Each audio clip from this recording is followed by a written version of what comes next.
Welcome to the Slop Farm. Enjoy the video. In this video, I will show how to make a clay acorn. First, gather your materials.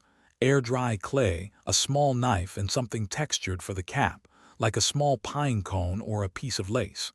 Make sure your workspace is clean and covered to protect surfaces. Also, have a small bowl of water ready. It is perfect for smoothing out any imperfections as you work. Now, let's start with the acorn's body. Take a piece of clay and roll it between your palms to create an oval shape. Next, gently pinch and taper one end to form that classic pointed tip of an acorn.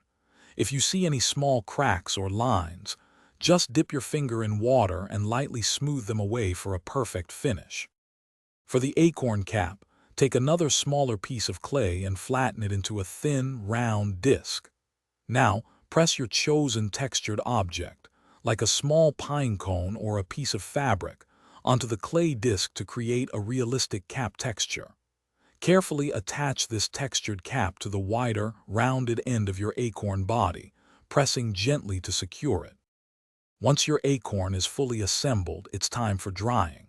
Place it in a well-ventilated area and let it air dry completely, which usually takes between 24 to 72 hours, depending on the clay thickness and humidity. After it's dry, you can paint it with acrylics or seal it for a glossy finish. And hey, if you're looking to upgrade your home, check the description for a link to the Shark AI Ultra Robot Vacuum and other great deals. Thanks for watching. Consider subscribing if we helped you today.